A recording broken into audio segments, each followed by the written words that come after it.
शेतील महू या गावी झाला. त्यांच्या वडिलांचे नाव रामजी तर आईचे नाव धनुबाई असे होते.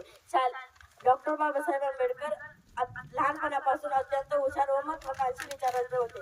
शालेय शिक्षण घेत असताना त्यांना अस्पृश्य म्हणून खूप त्रास सहन करावा लागला, पण ते मुळीच डगमगले नाही. त्यांनी अस्पृश्य दलित समाजाचा उद्धार करण्याचे ठरवले. डॉक्टर बाबासाहेब आंबेडकरांनी आपले उच्च शिक्षण बडोदा सरकारची शिष्यवृत्ती घेऊन पूर्ण केले. त्यानंतर ते आपल्या मायदेशी परतले.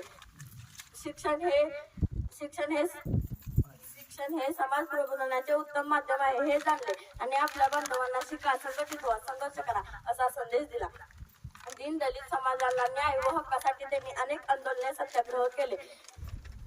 सामाजिक भेदभाव करणाऱ्या मनुस्मृती ग्रंथाचे जाहीर दहन केले. नाशिक मधील काळाराम मंदिर दलितांसाठी खुले केले.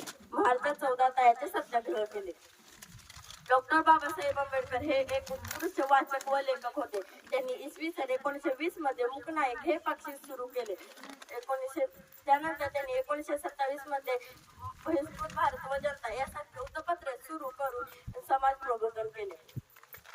त्यानंतर त्यांना त्यांचे अनेक भाषावर प्रभुत्व होते. त्यांचे कार्य हे कोणालाही एक शब्दात सांगता व्यक्त करता येत नाही इतके मोलाचे आहे. अशा या अष्टपैलू व्यक्तिमत्व ज्ञान तपस्वी डॉक्टर बाबासाहेब आंबेडकर 6 डिसेंबर 1956 रोजी कायम पडद्याआड गेले. 1990 मध्ये त्यांना भारत सरकारने मरणोत्तर भारतरत्न पुरस्कार प्राप्त केला. अशा या अष्टपैलू व्यक्तिमत्वाला माझे कोटी प्रमाण. तुम्हा सर्वांना भीम जयंतीच्या खूप खूप शुभेच्छा.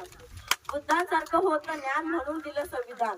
बुद्धांसारखं होतं ज्ञान म्हणून दिलं संविधान. मिळवून दिले समाजात स्थान बाबासाहेबांचे प्राण. मिळवून दिले समाजात स्थान